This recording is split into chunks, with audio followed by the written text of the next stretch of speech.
Hello, I'm George Brown, and I want to welcome you back to the Armchair Traveler. This is our third episode, and today we'll be looking back 200 years to the great expedition of Lewis and Clark.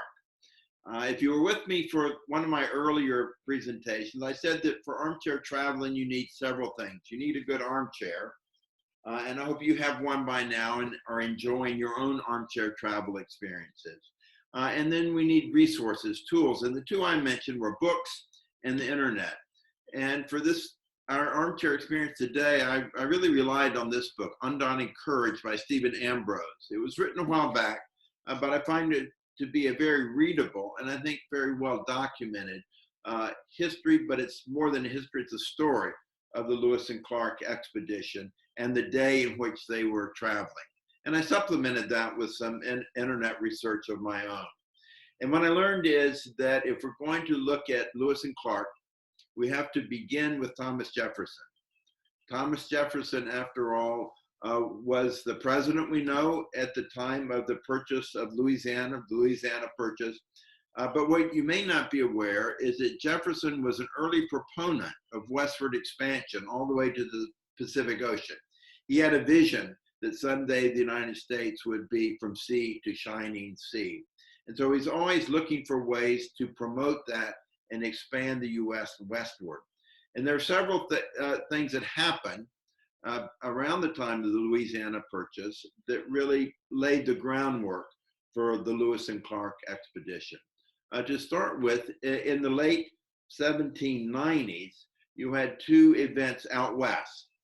There's an American sea captain, Captain Gray, who discovered, for the Americans anyway, the mouth of the Columbia River. He was up in the Oregon Territory, as it was called, and found this great river that was emptying into the Pacific from the west. So he knew there was a great river flowing from the east to the west.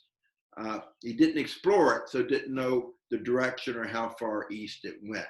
About the same time, the British were successful in going overland across the continent to the Oregon Territory.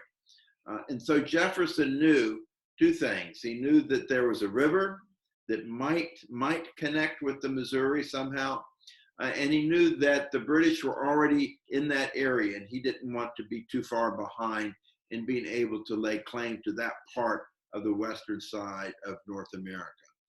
And then with the French interested in maybe selling some or all of the Louisiana Territory, that was the third factor. Now, Jefferson, when he came into office, had already started thinking about how to expand west.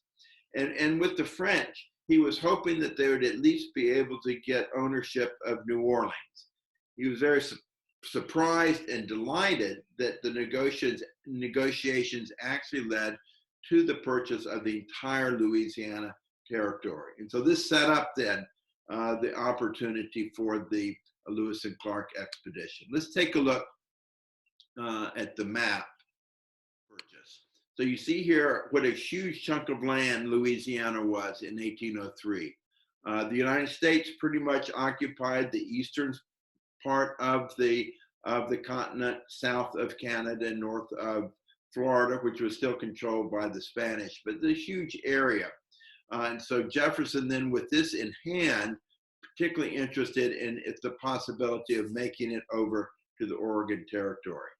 Now the river system, which would be used, is seen here. You see the Mississippi River taking up the middle part of the country, and then the Missouri River, which actually is longer than the Mississippi if you take it all the way down, going up into the mountains. So in Jefferson's time, they knew from the Native Americans that if you go way up the Missouri, you come to what they called the Great Falls, but that it was navigable by boat all the way up there. So the hope was, well, we know there's a big river, the Columbia River, and we know the Missouri, maybe they come close together, and it'd just be a short trek over the mountains to link up the two. Well, this is a reality that Jefferson didn't know about until the Lewis and Clark expedition, and that is that there's a huge gap between the two. The Columbia River goes eastward and then goes north, and then in between are tremendous mountain ranges.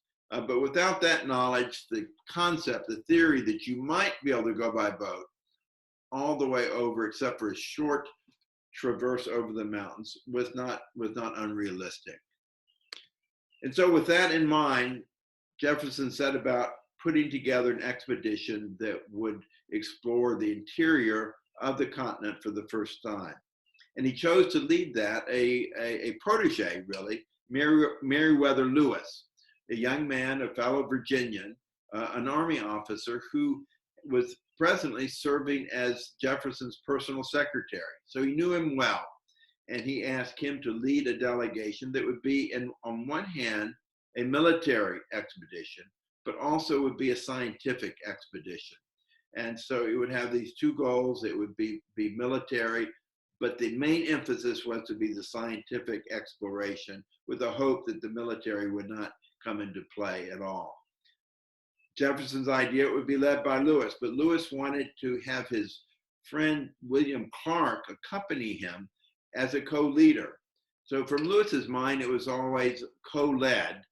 Jefferson saw it as led by Lewis, but Lewis's vision is the one that actually worked out in historically. So we know it as the Lewis and Clark expedition. Now, and their goal was to try to make it to the Pacific. They took a year putting together the expedition. So they started putting together in 1802, and it's 1803 that they started loading up, not in St. Louis, but in Pittsburgh, because they would go down the Ohio River and from there connect with the Missouri. Jefferson's idea was that they would be friendly with the natives that they encountered. He assumed that they would be seen as subjects of the United States, and that he would be presented as a great white father. And that Lewis and Clark's goal was to have very peaceful connections with them, and also to try to promote peace among the various tribes, which were known to be hostile among one another. And so with this in mind, that the expedition was put together in the fall of '03.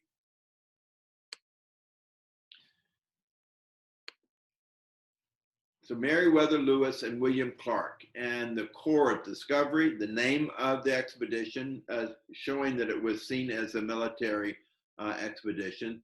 They would end up having about 45 people. A little more than half of them were military. The others were some boat crew, as well as some guides and interpreters that would help along the way. Now their route, as I said, began in Pittsburgh. They went down the Ohio River met the Mississippi, close to St. Louis. And the first winter then was in the winter of '03, '04. It was at Camp Wood, very close to St. Louis. And in the spring of 1804, they set up the Missouri River. This was a known territory. They had to go upstream. They got to Fort Mandan for the winter, and they spent the winter in Fort Mandan. And then the next year continued over the mountains to the Pacific Ocean. Now their transportation would be by the means that were known at the time. This was not too long before we started having steamboats, but this was before that era. So on the left, you see what was known as a keel boat, which would be the main vessel going up the Missouri. Now they knew they wouldn't be able to take this boat after the Great Fall, so the plan was they would take the keel boat as far as the Great Falls, then they would send it back to St. Louis, full of the samples that they would have gotten of plants and animals, and then they would continue on without it. They also had a number of these large canoes called pirogues, which also had sails. That they took them up the Missouri and then buried them at the Great Falls so they could use these boats as their main transportation coming back. And then the idea was once they got to the Columbia, they would be dependent on boats that they could put together. Shown here is a prototype or a type of the dugout canoe that they would use. Now, this is the rendition of the medal, the Friendship or Peace Medal that Jefferson sent with them. This is what they were to give to the native chiefs that they would encounter. So it's both symbolic of coming in peace, but also that this is your new ruler. Picture of Jefferson on it. And it was to be a symbol of peace, but also apparently these medals were given by the European powers in the day. And so one of the instructions was that in giving these, they should collect back any that had been given by the French and the Spanish. The success of their overall mission was due in no small measure because of the support that they were able to get from Native American Indians along the way. One in particular that we've become more knowledgeable about in recent years is a young a Native woman, Sacagawea. Now, she became involved with her expedition because her husband was a French trapper that they encountered in their wintering at Fort Mandan that first winter. She was pregnant at the time with their first child, gave birth in February, just a month or two before they started the rest of the way on their trip. We've gotten to know about her in recent years because it's her picture on the US dollar coin that was issued in the year 2000. On the left there, you see a photograph. It was earlier reported that this was actually a picture of her. That's not the case, but it's a picture of a woman from her tribe, Shoshone tribe, with a young child. So it is a likeness of Sacagawea. And then on the right is one of the statues you'll find along the way of the Lewis and Clark Trail. Now, when they reached the Great Falls, they knew that this was as far as they could go with their keel boat, so it was eventually sent back. The Great Falls were more than they had expected. They turned out to be a series of 5 cataracts like this that's shown on the right. So it was a longer portage, but they made it past the Great Falls and then continued up the Missouri River looking for the source, hoping again that it would be close to the Columbia River. But this is what they found. You see on the right the picture of the Bitterroot Mountains. This is the part of the Rocky Mountain Range, and you can imagine the dismay as well as the awe that Lewis must have experienced when he saw these mountains. And he would have known the minute he saw them that the goal of having an easy, navigable route to the Pacific would never come about. He was still determined to make it to the Pacific, but this was not the Appalachian or Allegheny Mountains that had been envisioned by Jefferson, and crossing them would not be easy. The book cover on the left, The Trail Between the Rivers, is a story of the trail that they had to take to get over these mountains. A more than 400-mile trek along the mountain range on the eastern side and then over through the pass to the western side of the Bitterroot Mountain. A terribly difficult route made possible only because of horses that they got from the natives, along with guides from the natives to take them across these mountains. Once they got across the mountains, then they were able to build dugout canoes. They were first on the Clearwater River, then the Snake River, and ultimately on the Columbia River, taking them down to the Pacific coast. And when they get to the Pacific coast, you can imagine the mixed feelings that Lewis would have had. On the one hand, here they made it. They made it all the way to the Pacific Ocean. It had been an uneventful trip in the sense that they had not had hostile encounters with the natives, and they had made it. There was one death along the way. One of the soldiers died of an illness that we think probably was a ruptured appendix, but other than that, everyone was safe and relatively healthy. You see on the left the fort that they built for the winter, but there would have been disappointment too, recognizing that the route they took would not be the route that future people could take settling the West Coast. Their return was relatively uneventful. They left in March. They got to the western slopes of the mountains. They were delayed for several months there because of snow, but eventually then continued back to St. Louis, arriving in September of 1806. And so what were their accomplishments once they made it back? There's some very clear achievements. They had the geography laid out and it was mapped out. When their journals were eventually published, a tremendous amount of information on botanical and zoological information they brought back with them, a lot of information on the native tribes. They encountered dozens of different tribes along the way, and they had a lot of information recorded about that. But they didn't find the route they were looking for.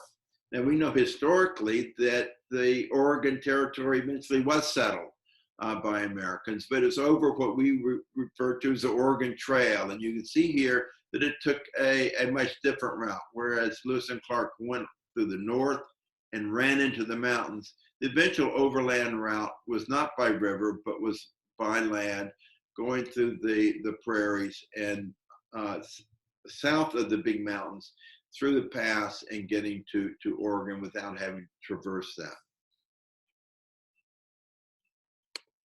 So how do we look at Lewis today? What legacy do we see for him?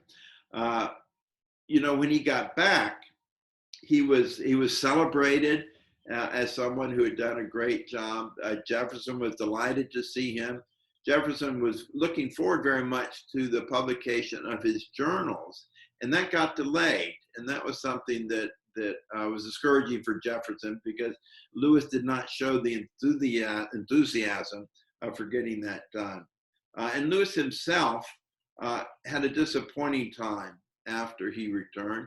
He was still a young man. He was unmarried. He wanted to get married and have a family, and he had several courtships, but none of them led to marriage. He was a pretty heavy drinker all along, and this got worse after he got back from his Western expedition. Eventually, Jefferson appointed him governor of Louisiana, based in St. Louis. The mixed record, apparently, for several years there.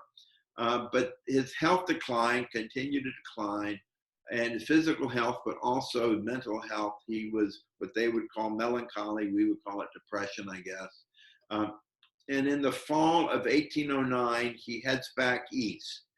And in an overnight stay in a tavern in Tennessee, tragically, he takes his own life through gunshot wounds. Now, there's some writers that said, oh, maybe someone murdered him, maybe it wasn't suicide, but Ambrose in his book is pretty clear through the documentation that it was suicide. It's a very tragic end to this young man whose name lives in history for his great expedition. But what's the legacy for us today? I think that what we know him historically is opening up the West, learning through the geographical expedition of what the Pacific Northwest was like. But I think for many of us, what we have from this is the journey itself. Many of us feature ourselves as travelers, and certainly Lewis and Clark are among the great travelers that we know about through history. And as it turns out, it's possible for us to retrace the routes that they took.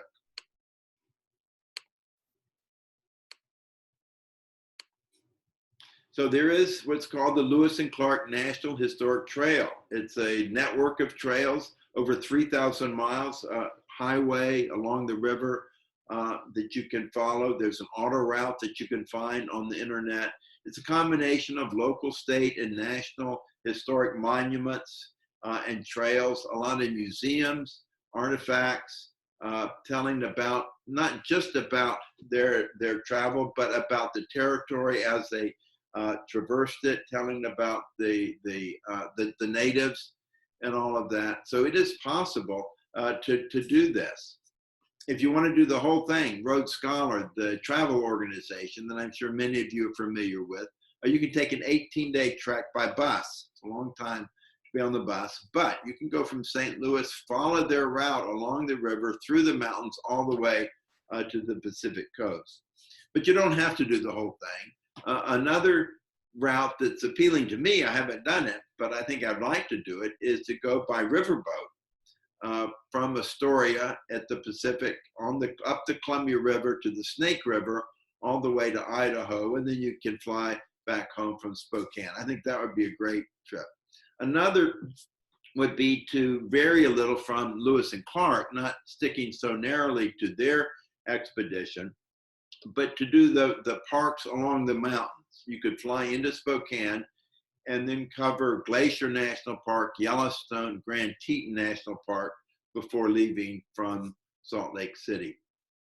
And another would be to do the eastern part of it that's less well known on the Ohio River. So American Cruise Lines, you see here, has about a week-long river trip that goes between Pittsburgh and St. Louis. Again, that would be a very nice way to experience part of the Lewis and Clark Trail. And hopefully, this is what we can hope, is that before too long, we'll be able to do some of these domestic trips after we get through our season of restricted travel. But Armchair Travel continues. And 2 weeks from today, we'll be going back across the Atlantic to Salisbury, England. It'll be a bit of a personal pilgrimage for me as I share some experiences I've had in Salisbury. If you've got some time and want to read a great book, I suggest Ken Follett, The Pillars of the Earth. It's a novel, but it traces a town similar to Salisbury in the building of a cathedral, very similar to Salisbury. So we'll be doing that in 2 weeks. Until then, I hope you stay safe, and I hope you keep your travel dreams alive. Thank you.